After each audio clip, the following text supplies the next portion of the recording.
You're locked in to Independent Grind on Dash Radio. Tune in Monday, Wednesday, and Friday, 12 p.m. Eastern for the latest hip-hop news, music, and interviews.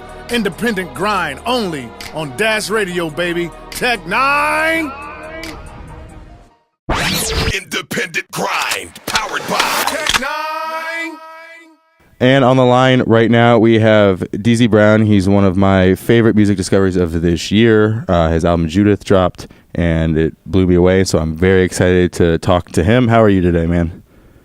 I'm doing pretty good. I'm still just chasing that album high. You know, I'm just trying to figure out different ways to push it, but I'm doing pretty good. Mm-hmm. Well, I'm glad we can help you push it in any way we can. I know that we were just talking about it. There's a lot of new music out today. Do you keep up to date on that stuff? Have you listened to like Astro World or anything yet? I did. Astro World was really good. I actually just finished it like 5 minutes ago.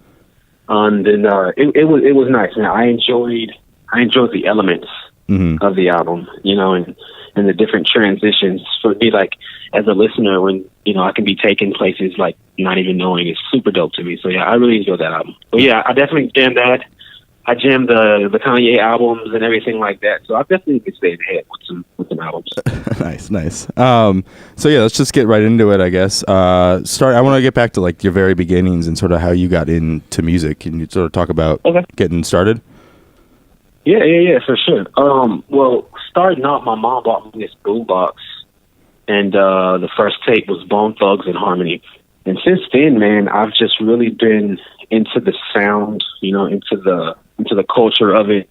And, you know, as the years went by, I just kept writing, and I just kept growing. And then I think at like age 18, 19 is when I really started to take it serious.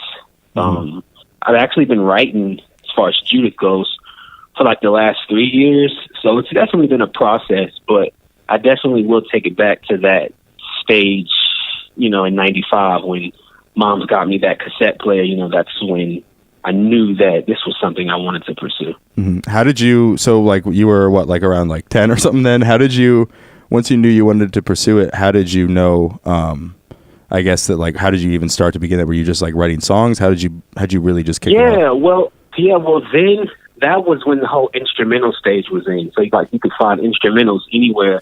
And I would basically just find instrumentals to songs and then just like practice with the lyrics I had wrote. And then from there, you know, I just started to learn the business more, started to learn the game. And it just started to boom for me a little bit. Mm-hmm.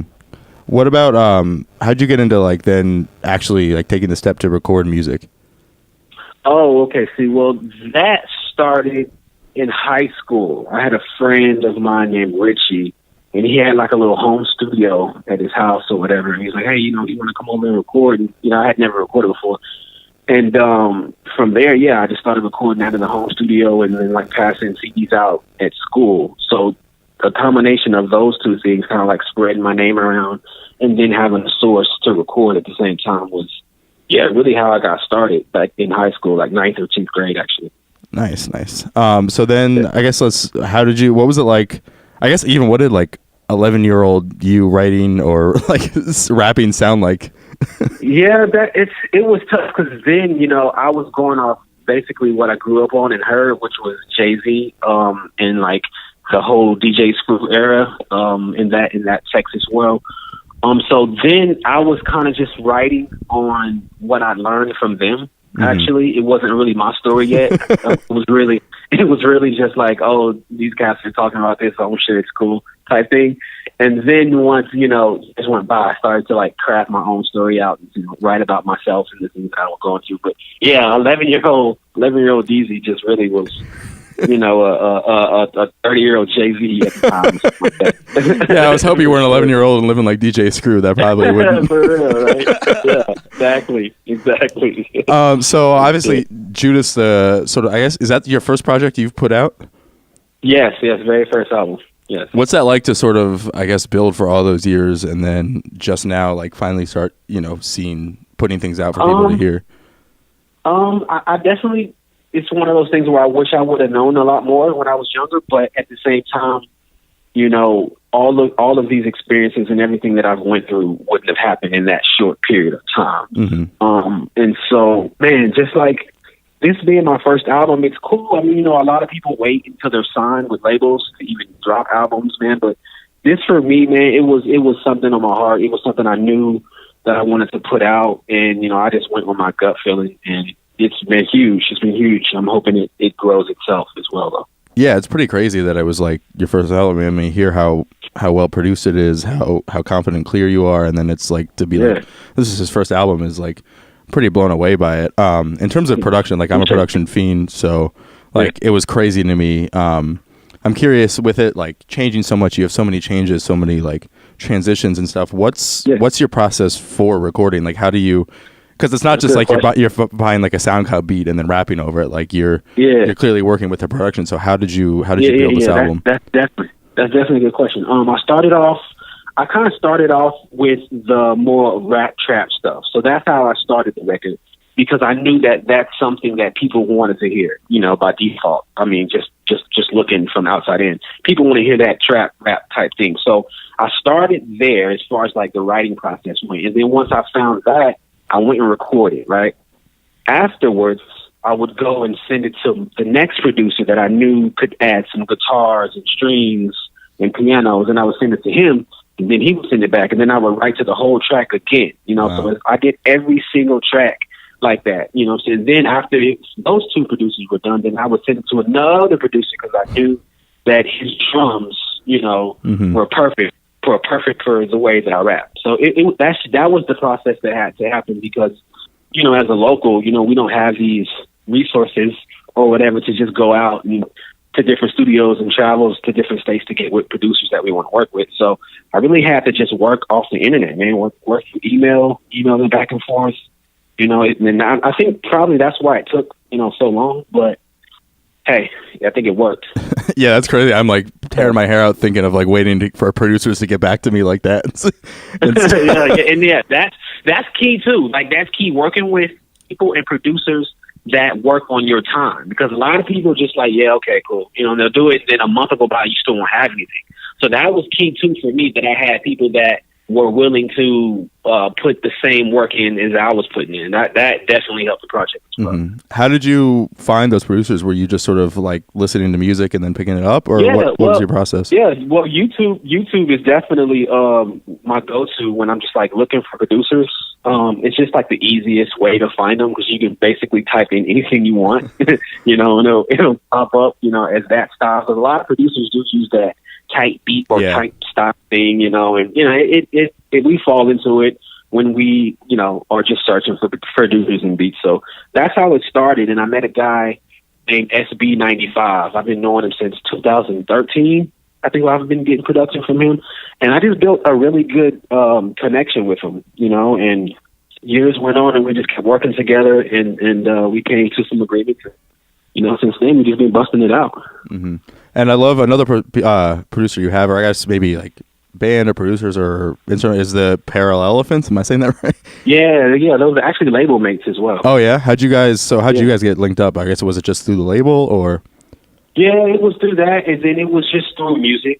And then people within music and mutual friends we ended up just linking up together and doing some sounds. And he basically invited me to say, "Hey, you want to join this little independent label I have? We're doing this, we're doing that." And I was like, you know, it sounds good. Let's do it. And you know, ever since then, we've been kicking it pretty tough. I feel like with like an experimental album, or one that has like so many different sounds but still like a cohesive feel, you have to have like confident in all the pieces before almost starting it. I guess like how much of Judith was planned before you started versus like what it was like when it was done.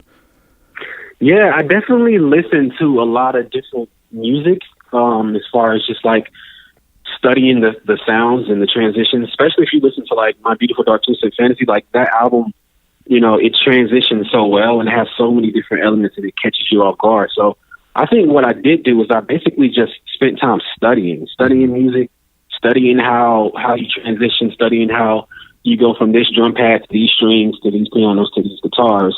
And then once it was time to work on Judith, I had those tools already. I had those tools ready, and then I just implicated it into the music that I was writing. So yeah, I think that's super dope. And I think one of my favorite ones was on Drive.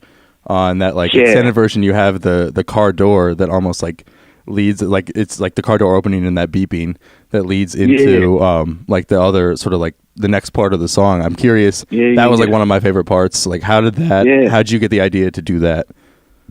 Well, I got the car theme in general. The car theme came from addiction to things that I have yet to achieve, basically. Mm-hmm. You know, I'm addicted to all of these things, and I've never even driven a Lamborghini. I've never even driven these cars. So the car, so that was just, you know, kind of like a creative way of me driving away from the industry, in a sense, but still holding on to everything it's taught me, basically. As far as it just like dropping right on the drum, though, that was definitely my engineer's call on that, because I kind of wanted it off the drum, but then when I heard, you know, his part, we went ahead and ran with that. But that's kind of how all that came together. Shout out to the engineers out there. Yeah, for sure. Yeah, because a lot of engineers won't. You know, a lot of engineers are just like, okay, you want it that way, cool. Yeah, you're gonna do it your way. But it's always good when you got some engineers that are willing to put the same work in. Yeah, that's awesome. And I know you just dropped a video for Drive. Can you sort of talk a little bit about that? Yeah. So I definitely wanted it to have an 80s feel, because the song sounds super 80s to me as well, with the synthwave thing going on. And I wanted it to be super 80s, but then just like super like just chill, you know, not too much, like super simple. And I was asking my manager, or the label manager, I was like, dude, I want to shoot a video to Drive. Like, I have these ideas, but like, what are you thinking? And then like he told me a friend of his had an El Camino, or actually another label man of mine had an El Camino that we could use. And we just hopped in there, man, and we put some lights on it and got really creative, and, you know, came out with a super dope video, actually. Mm-hmm. Yeah, you just said something that is interesting to me. You were like, you're sort of addicted to the things, I guess, like the high fashion and like the vehicles and the cars and stuff that you don't have yet. Is that sort of your goal? Like, do you want those things, or is it you're just interested in them? What's? No. It's not a want. It's not a want. It's so what happens is the industry will paint this picture for you, like as locals. They'll paint this picture for you on what success is supposed to look like. Mm-hmm. And of course, me, you know, looking in, I'm like, of course, I want to be successful. You know, I have a 2-year-old, I have a family, I have things that I'm working towards and working for. So of course, when I see the painting of what the industry has painted, like this picture of success, I'm going to be addicted to those things by default, just because I'm someone that wants to be successful.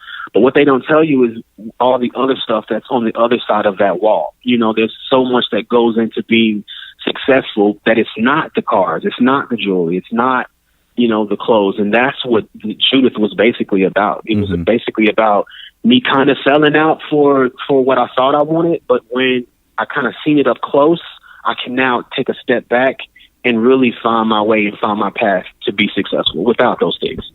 Yeah, I know you talk a lot about like what the industry is trying to show. What is it like coming up in the Austin like music scene and like getting those influences? Yeah, I think the toughest thing about coming up as an Austin artist is that we don't have pretty much any hip hop alumni. You know, if you think about it, like these cities and states, like you think of Houston in the DJ Screw era, in California with Dre, and, you know, New York with Biggie and Jay. Like, everybody has these super huge, you know, alumni, and we really don't have any. So it's really a game of crabs in a bucket. You know, we're all fighting to get to where, you know, that success level is, and that's the tough thing about it, because not having any alumni means not having any resources, you know, and platforms that are helping push that. But we are definitely doing some things in Austin with some friends of mine over at KTX on just trying to change the way hip hop is displayed in Austin. Mm-hmm. I think that's so interesting, especially with South by there. I feel like that's almost like the perfect example of how it went. Yeah, it should be, man. But hip hop, it's something wrong. But we are definitely, you know, in the works of just trying to figure out what that is. Mm-hmm. But it's definitely something that needs to change for sure. That's super interesting. You mentioned like sort of how, you know, the industry tells you what success should be, and I was just talking to an artist on our label, and he talked about how he has a buddy that dropped a project, and then like he's like, what do I do now? Like how, like he was like expecting that to be, and I especially feel like with Instagram and everything, like you see everyone's success and it feels so overnight. And it feels so like, okay, now I have these chains or whatever, now I'm successful. But I'm curious, like, how you learned that lesson and, like, what your vision of success is. You know, honestly, dude, my vision of success would be making a wage, heck, 50K, 50, 60K off just music, just waking up every day and doing music. That's successful to me. You know, that's being able to enjoy what you love every single day of your life. You know, like that to me would be successful. You know, your family taken care of, you know, your child growing up by default with resources and platforms that you never had as a kid and that you were never blessed with. Like being able to provide those things, like for me, would definitely be successful. Mm-hmm. That's dope. And I feel like you're like on the right track. And what I'm also impressed with is like, you know, we do behind the scenes stuff here. So I'm always not only paying attention to music, but like the rollout, the way someone presents themselves. And I feel like you have a really cool image or brand, almost like but it's still like, it's the kind of thing where like I saw you and sometimes you come across those artists and you're like, okay, is this guy signed? Like, what's his deal? Like, and that was one of, so I was like, I'm curious, so early on in your career, or I guess, you know, you've been doing it for a while, obviously, but like you're just sort of now starting to emerge. What are some steps early on you took to sort of create this brand and create this image that you would suggest other artists who are maybe in your position or just starting out to do from the get-go? You know, for me, man, some things that I did is I always tried to make sure I was the most creative guy in the room. You know, like I had to stand out some kind of way, and I used this thing called triple C's. And basically, what it was is make sure that you're the most creative person in the room, make sure that you're the most competitive person in the room, like knowing how to compete with people without making it like a beef or negative. Like know how to compete at a level to where you say, okay, yeah, this is good, but I'm definitely the better man in this room. And then, you know, the last one, just knowing how to stay consistent within your craft. Mm-hmm. Like when people can see that, you know, you're on a level of consistency and like you're always putting out music, they're going to take you more serious. And those are some things that I ran with, man, that's basically, you know, got me in a super cool position as an artist, actually. Mm-hmm. You mentioned that position, and I know you're starting to play shows. You're starting to, well, first I have a question. Like, I know I saw you playing a festival in Denver. I know you just dropped a video, but before that you were like kind of mysterious. Like you had the helmet on, you were kind of hiding your face. What's it like now taking that transition to kind of having to be out there in the forefront and have your face out there? It's definitely good, man. You know, while working on Judith, you know, if you really listen to it, it's super depressing at moments. And I was super depressed in that time in my life, you know, and that helmet represents protection because I'm trying to enter an industry, you know, that I've never been in before. I've never been on the other side of that wall. So that helmet was basically displaying protection from anything, you know, that is going to come towards me, you know, when I enter this genre, this industry. You know, and then transitioning, you know, from taking the helmet off and doing these festivals, it's just me just like expressing what I've learned and expressing happiness, you know what I'm saying? And expressing the things that, you know, I've obtained in this small little process already. So that's awesome. It's a process, but it's definitely a good one. Things are definitely starting to pick up. Mm-hmm. Yeah, I don't want to keep you too much longer, but I'm curious sort of what you got on the forefront. What are you working on now that you're excited to release? Anything coming up? Yeah, I'm actually working on an album. It's called Heartless Cowboy. I'm 3-4 songs in. I can't talk too much about it. I don't want to get away, but it's definitely just kind of what I said, man. Just a story about what I learned from that process, you know, and how as humans we have to remember that our happiness comes first before anything. And you know, if you live like that, then the people around you and everything around you will be, you know, better in a sense, you know, when you can take the time to find your happiness and the things that make you happy. So I feel it's no, sorry, go ahead. Well, no, I'm just saying it's going to be more of a personal album that's going to hit close to home. Mm-hmm. You know, I'm going to just try to figure out ways that I can just bring my upcoming and like some of the music I used to listen to, some of the Southern music I used to listen to kind of just like implicate that. So that's kind of the sound I'm going for moving forward with it.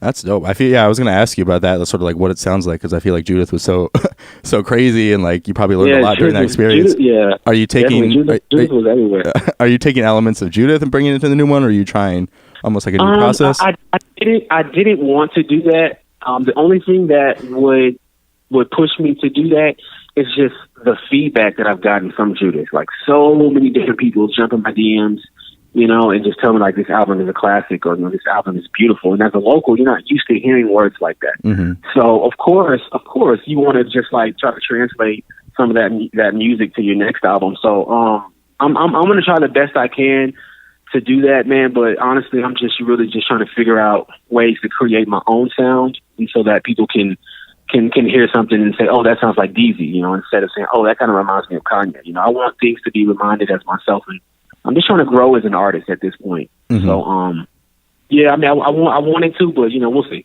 We'll see what happens. What you said you got like some feedback? What's the craziest one or anything like really stands out? A specific DM or someone mentioning something? Is there anything one in particular that stands out to you?